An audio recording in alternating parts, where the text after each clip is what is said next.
Bonjour et bienvenue sur ma chaîne déco. Aujourd'hui, je vais vous révéler les 20 erreurs à éviter pour la déco de votre salon. Le salon, c'est la pièce la plus importante de nos intérieurs. On y passe une grande partie de la journée, seul, ensemble, en famille, avec les amis, à prendre l'apéro, à bouquiner, à regarder la télé, à regarder son ordi, sa tablette. Bref, on y passe beaucoup de temps. C'est une pièce hyper importante à chouchouter. Et il y a quand même quelques erreurs que l'on voit un petit peu partout. Et j'ai fait une petite compile des 20 erreurs qu'on voit le plus souvent en fait dans la déco des salons. Et je vais vous les révéler. Alors, première erreur qu'on fait très souvent, c'est centrer sa déco autour de sa télévision. Alors, je sais bien que la télévision, ça reste une pièce importante du salon pour le divertissement. Euh, mais essayez d'intégrer le poste de télévision dans votre déco en la camouflant un peu. Réfléchissez à faire une niche, à l'intégrer à l'intérieur, à la mettre dans un placard qui se ferme, où on ne voit pas en fait cet immense écran noir. Essayez d'intégrer. Intégrez votre poste de télévision dans votre déco en la camouflant un peu. Alors je sais que c'est pas évident, mais si vous êtes en pleine rénovation, trouvez le bon endroit pour pas que ça trône en plein milieu du salon. Mettez-la dans une niche, mettez-la dans un placard qui se ferme, comme ça on ne voit pas cet écran un peu massif. Maintenant en plus les télévisions sont énormes, cet écran massif noir en plein milieu du salon. C'est en fait pas très très joli, voilà. Donc essayez de la mettre dans un coin de la pièce pour pas en faire une œuvre d'art. Alors le mieux c'est de ne pas mettre de télévision du tout. C'est vrai que maintenant on a quand même des ordis, des tablettes, on peut regarder les émissions en replay, voilà. C'est peut-être un élément un petit peu moins important d'un intérieur aujourd'hui. Voilà, moi je sais qu'on va éviter de mettre une télévision dans notre futur salon. Alors évitez autant que possible le meuble télé. Alors c'est le gros piège, le meuble télé, parce qu'on se dit ouais, c'est super, on va tout intégrer, la box, les fils, etc. Et on va pouvoir mettre sa télévision sur un meuble qui est fait exprès. Malheureusement, les meubles télé sont quand même rarement jolis. Et en plus, ça focalise encore plus la vue sur le meuble télévision plus la télévision. Voilà, essayez d'innover un petit peu pour trouver une solution pour ne pas centrer votre déco autour de la télévision. La deuxième erreur qu'on trouve souvent dans les salons, c'est de surcharger l'espace. On a tendance à installer trop de meubles ou à mal les calibrer. On pense que mettre beaucoup de meubles dans son salon, c'est synonyme d'un intérieur pensé, bien réfléchi par un archi d'intérieur ou une décoratrice d'intérieur. Enfin, on a l'impression que c'est tout bien pensé quand il y a beaucoup de meubles. Malheureusement, réfléchissez à la circulation. Il faut garder de la fluidité dans le salon. Et que le salon soit petit ou grand, il faut vraiment rester raisonnable à ne pas surcharger l'espace. Alors la solution, c'est vraiment d'adapter les dimensions de vos meubles à votre pièce, ni trop gros ni trop petit. Ne faites pas d'achat de canapé par exemple ou d'une table vraiment importante en pensant à un futur investissement d'une future maison dans quelques années. Pensez à meubler l'endroit où vous vivez aujourd'hui. Il sera toujours temps de vendre le petit canapé que vous avez acheté pour votre petit appartement pour vous en acheter un plus grand quand vous déménagerez dans votre grande maison. Voilà, adaptez vraiment à l'endroit où vous vivez. Et aujourd'hui, c'est vrai que les meubles s'achètent, se revendent assez bien avec tous les sites d'annonces et les brocantes qu'on a adaptés au lieu de vie aujourd'hui. Et il est clair que si une table basse est plus imposante qu'un canapé, ben ça ne le fera pas. Donc voilà, réfléchissez, regardez l'espace que vous avez et pensez à la fluidité de la circulation. Erreur numéro 3, mettre tous ces meubles contre les murs. Ça, on a tous tendance à le faire. Quand on a un peu étudié l'architecture d'intérieur ou la décoration, on sait qu'il est important de ne pas tout coller au mur. Mais c'est un réflexe qu'on a tous. Donc tout en gardant de la fluidité toujours dans la circulation, décalez un petit peu vos mobiliers, hein, que ce soit les commodes. On n'est pas obligé de mettre une commode contre un mur, on peut la mettre contre le dos par exemple d'un canapé.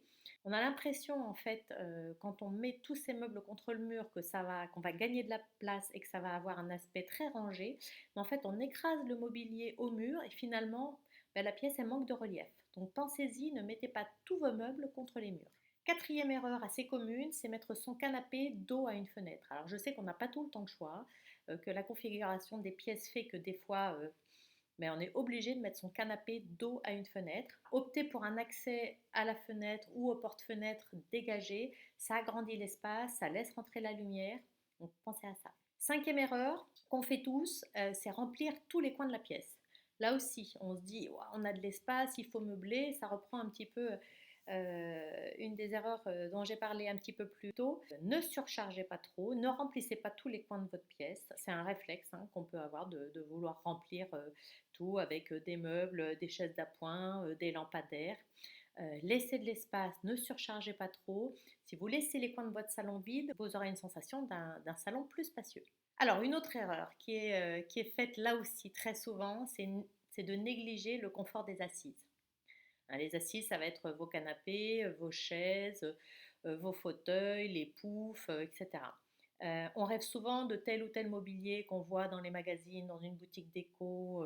Attention au confort des mobiliers. Prenez du temps pour choisir vos meubles, vos canapés, vos fauteuils, vos chaises. Ils doivent être confortables et résistants. Essayez-les plusieurs fois, retournez dans les magasins, passez un petit moment dedans, mettez-vous en position assise, un petit peu de travers, imaginez-vous avec un bouquin. Enfin, faites en sorte de l'imaginer en fait dans votre lieu de vie. Faites essayer aussi les assises que vous souhaitez acheter par d'autres membres de la famille, parce que eux aussi vont vivre là. Donc c'est vrai que c'est important que tout le monde se sente à son aise dans cette pièce de vie principale. Alors la septième erreur, ça va être d'uniformiser la couleur de tous ces meubles. En fait, on se dit on ne prend pas trop de risques, on va avoir tous ces meubles de la même couleur, ben, ça rend l'ambiance triste et uniforme. Que ce soit une couleur sombre ou une couleur claire. L'exemple classique, ça reste quand même le blanc. On se dit on va acheter une table basse blanche, une commode blanche, un meuble télé blanc, euh, éventuellement un canapé en cuir blanc. Et tout ça, ça va faire une ambiance. C'est sûr qu'on ne se trompe pas, on va avoir pas de faute de goût parce que tout va être blanc. Le problème, c'est que c'est triste. Ça marche aussi avec du noir, avec des couleurs sombres. On va se dire, oh là là, bah, je vais prendre un canapé noir, du coup une table noire, une commode noire. Comme ça, là non plus, je ne me trompe pas. Attention, ça va rester très sombre, très triste et très uniforme. Donc la solution, pour donner du volume et du relief à votre salon, vous mixez les couleurs, vous mixez les matières de meubles. Quelque chose en bois, quelque chose en cuir, quelque chose en velours, un canapé en velours avec une table basse en bois, des chaises en rotin, enfin voilà, mélangez les styles. Ça donne du cachet et du caractère à la pièce. Un petit peu dans le même esprit, mais là, la huitième erreur, c'est d'opter pour le total look. Alors là, c'est sûr, tout est fait dans les magasins de meubles, dans les boutiques de déco, pour que vous achetiez l'ambiance proposée. C'est fait exprès, ne tombez pas dans le piège, c'est du marketing. On vous vend un espace et on vous dit prenez l'ensemble, comme ça vous êtes sûr de ne pas vous tromper.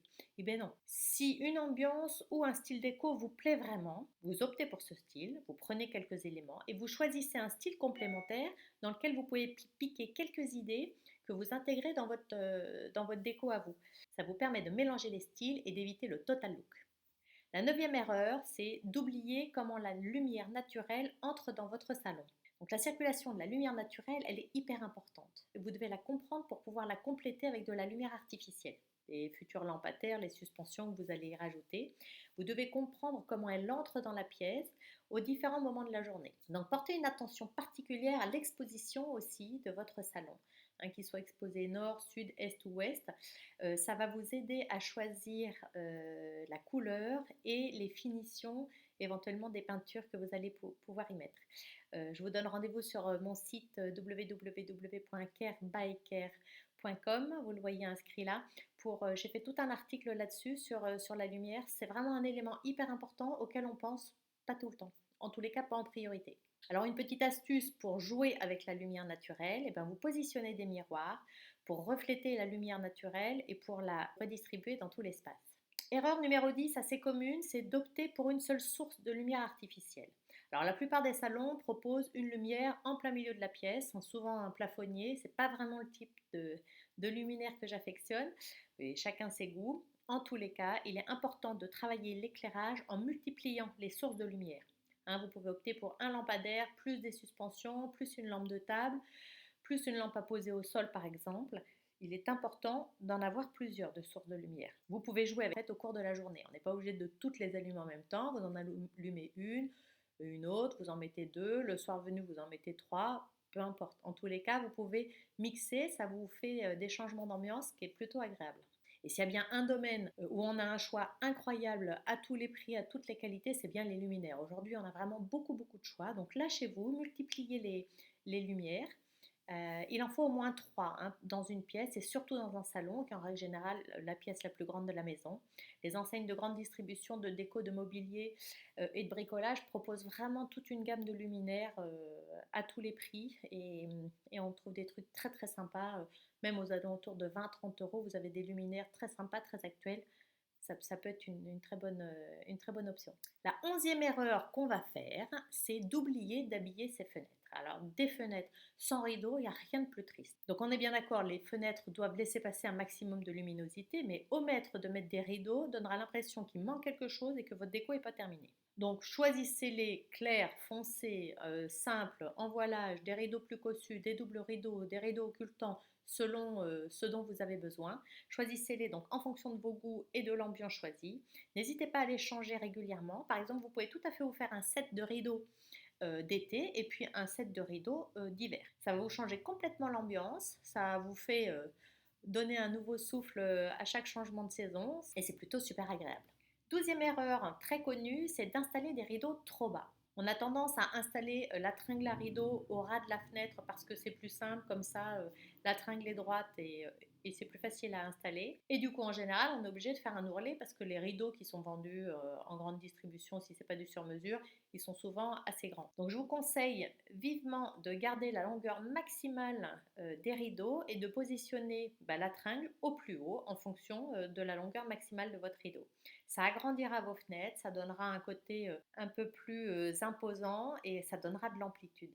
13e erreur, c'est oublier de mettre un tapis ou en tous les cas le choisir trop petit. Alors le tapis dans un intérieur, ça fait partie des textiles. Hein. Les textiles, c'est les rideaux, les tapis, les coussins. Les textiles, ils sont là pour apporter du cosy et un esprit cocooning à nos intérieurs. Si on les oublie, eh ben, il manque quelque chose et nos pièces manquent de chaleur. Alors que c'est si simple de trouver un tapis aujourd'hui, là aussi. On en trouve à tous les prix, dans toutes les matières. Ça va être de la laine, du synthétique, du textile, du raffia, de la fibre naturelle, du PVC. Enfin, il y a une gamme incroyable de tapis aujourd'hui. Laissez-vous tenter, vous verrez que ça complète votre ambiance décorative en un clin d'œil et choisissez-le par contre à la bonne taille et si vous n'avez pas trop le choix, trop grand, ça sera toujours mieux que trop petit. Un tapis, même si vous l'avez payé cher parce que un petit tapis, c'est toujours riquiqui dans un salon ou alors vous les multipliez, vous en superposez. Si vous adorez les petits tapis, vous les mettez les uns sur les autres, ça va vous superposer des tapis, ça va donner là aussi un petit peu de texture à votre intérieur. Alors une autre erreur, ça serait de délaisser les coussins. Les coussins, c'est une arme puissante en décoration et ne sous-estimez pas leur pouvoir. Ça vous change une ambiance, un style en 2 secondes. Jouez avec les coussins, donc avec les matières, les couleurs, les graphismes.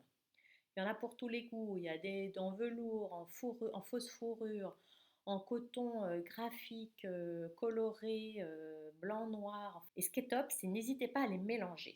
Comme les rideaux, ayez un set de coussins d'été et un set de coussins d'hiver. Votre ambiance estivale, vous la faites plutôt fleurie, colorée, voilà, en coton par exemple, et vous faites un set de coussins d'enveloppe de coussins, vous gardez tous la même taille, comme ça c'est plus facile. Là pour une ambiance un peu plus cocooning, avec de la fourrure, du velours, voilà, ça change tout. Autre erreur que l'on fait finalement assez souvent, c'est oublier de mettre des plantes. Alors pour apporter de la personnalité et de la vie à un salon, il n'y a rien de mieux que d'opter pour une décoration green. Des arbustes ou des plantes en pot, des fougères, des plantes grasses suspendues, des plantes à fleurs ou des simples branchages dans une dame Jeanne par exemple. Voilà, tout de suite, ça apporte un petit quelque chose en plus à votre intérieur. Ce qui est top, c'est que les plantes apportent fraîcheur et gaieté à votre intérieur. Et en plus, si vous choisissez des plantes dépolluantes, vous vous assurez un air pur dans votre intérieur. Là, c'est quand même génial. Il vous faut là aussi 3 plantes minimum par espace. Là aussi, j'ai fait un article assez complet sur mon site carebycare.com. N'hésitez pas à y aller. Je vous mettrai le lien si vous voulez dans la bio. Voilà, les plantes dépolluantes, ça détoxifie l'air, c'est super. Alors, 16e erreur, c'est de négliger le sol. Vous refaites un relooking déco de votre salon, c'est bien, mais si vous changez radicalement d'ambiance décorative et que vous gardez votre sol ancien qui est plus du tout en accord avec votre nouveau décor, là ça coince. Et c'est vraiment dommage parce que vous avez certainement fait des efforts pour tout le reste et en vous disant oh non mais le sol trop compliqué à changer, je fais l'impasse. C'est dommage. Si vous pensez ne pas avoir le budget d'un parquet ou d'un carrelage posé par un professionnel, rendez-vous dans des enseignes de bricolage. On y trouve des solutions hyper intéressantes, type pose de dalle en PVC, pose de lame en PVC ou encore du lino à coller.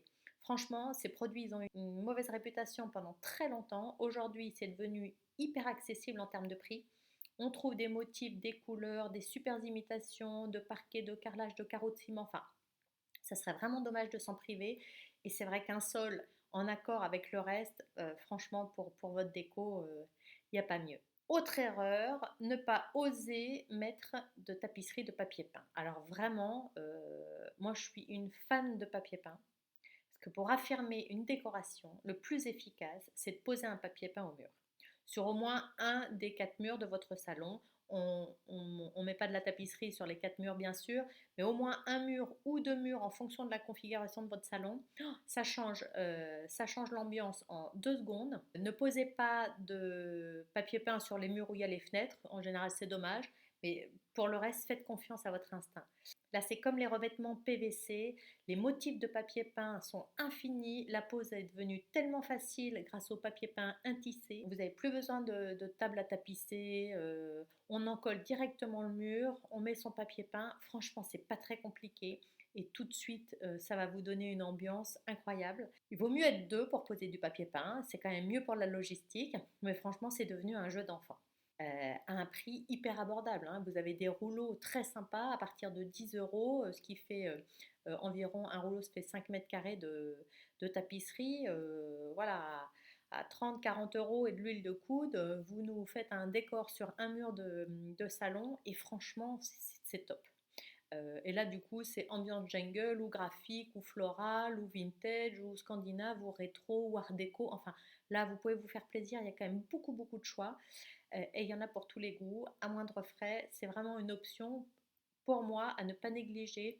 Poser de la tapisserie dans votre salon. 18e erreur régulièrement faite, c'est ne pas tester sa couleur de peinture. Quand on a besoin de repeindre son salon, on regarde pendant des heures les nuanciers. Mais voilà, ça reste des tout petits bouts de couleurs, on a quand même du mal à se rendre compte. Si vous optez pour une couleur un peu spécifique sur laquelle vous avez un doute, demandez un échantillon dans un petit pot.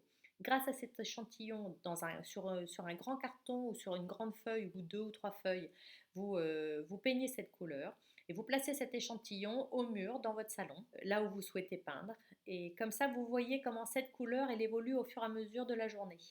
Hein, vous la voyez le matin, l'après-midi, le soir, avec la lumière, sans lumière. Comme ça, vous pouvez mieux vous rendre compte du rendu et vous habituer à ce choix. Ou alors, finalement, vous changez complètement d'option si finalement ça ne vous plaît pas. Mais au moins, vous avez peint qu'un grand carton, ce qui est quand même plus sympa que de s'en rendre compte une fois que tout est terminé. Alors, autre grosse erreur à mon goût, c'est de ne pas oser l'accumulation. L'accumulation, c'est un principe génial en décoration, hein. C'est de la répétition avec une mise en scène. On a tous une connaissance qui, dans son salon, a un mur avec un pauvre petit cadre perdu au milieu de ce grand mur. Le petit cadre, il se sent bien seul. Rien de pire pour donner une sensation de vide et une sensation de tristesse à un espace. Alors que l'accumulation, si c'est bien mis en scène, ça vous donne la touche déco vraiment très sympa. Vous organisez vos bibelots et vos objets. Vous ne les posez pas sans penser au rendu global par contre. Vous faites des tests. Moi j'adore les objets déco qui s'additionnent sur un buffet par exemple. Par contre il ne faut pas mélanger trop de bibelots hétéroclites. Vous associez plusieurs objets qui se ressemblent tout en étant différents. Comme sur la photo là, vous voyez des objets en verre de la même couleur, mais avec des tailles, des formes et des hauteurs différentes. Tout ça posé sur un buffet avec une plante verte et une petite loupiote. Franchement, on se dit tiens, ça c'est pensé, c'est réfléchi, c'est joli, c'est harmonieux parce que même si les objets sont différents, il y a une harmonie dans la couleur, c'est agréable à l'œil et là ça fonctionne. Alors on dit souvent ce qui est moche tout seul peut être sympa s'il y en a plusieurs. Et franchement, moi c'est un concept que j'adore, l'accumulation. Alors ce qui est bien c'est que ça marche avec tout. Faut pas dans une même pièce, bien sûr, mettre, accumuler des cadres, accumuler des vases, accumuler des photos et accumuler des masques forcément. Mais ça marche avec tout. Vous choisissez ce qui vous plaît, ce que vous avez en grand nombre. Ça peut être des tableaux, des vases, des photos, des masques, des collections héritées de votre famille, mais voilà, vous ne savez pas trop quoi en faire, mais vous ne voulez pas vous en séparer. Ben, là, ça peut être très sympa. Cerise sur le gâteau, ça vous permet de ranger par la même occasion. Les petits bibelots dont on ne sait pas quoi faire, les petits trucs, on les accumule bah, dans des grands vases, dans des pots. Du coup, on les expose dans des pots. Ça permet de les ranger, ça permet de les centraliser au même endroit, d'avoir un truc harmonieux et c'est joli à l'œil. On peut aussi les mettre dans des cloches. Dans des cloches, ça peut être très sympa aussi. Et la dernière erreur de déco qu'on voit très souvent dans les salons, c'est d'opter pour des bougies de couleur. Alors moi, j'ai un sentiment assez tranché là-dessus. Aujourd'hui, c'est vrai qu'on a un choix incroyable de couleurs et de tailles dans les bougies. Mais s'il vous plaît, restez sobre dans vos choix, tout en sachant que le blanc ou le crème, ça reste la valeur sûre. Si vous voulez absolument une bougie de couleur, fixez-vous sur un seul coloris, mais ne mettez pas plusieurs couleurs de bougies dans votre salon. Vraiment, restez ultra sobre là-dessus. Lâchez-vous sur d'autres trucs comme les coussins, mais vraiment les bougies multicolores partout, voilà, restez sobre. Fixez-vous sur un coloris et ça le fera très bien. Bon, bah allez au boulot, passez en revue votre salon et pour vous assurer que vous êtes la reine de la déco et que vous n'avez pas fait tant d'erreurs que ça. J'espère que ça vous a apporté quelques infos en tous les cas sur la déco de votre salon. Bon, ben, je reste à votre dispo en commentaire dans les vidéos sur la chaîne YouTube. Sinon, n'hésitez pas à vous rendre sur mon site de design carebycare.com. Je vous retrouve très vite pour une nouvelle vidéo. N'hésitez pas à vous abonner à ma chaîne, comme ça vous serez au courant quand des nouvelles vidéos sortent. Et ben voilà, je reste à votre dispo. N'hésitez surtout pas à commenter. Merci beaucoup.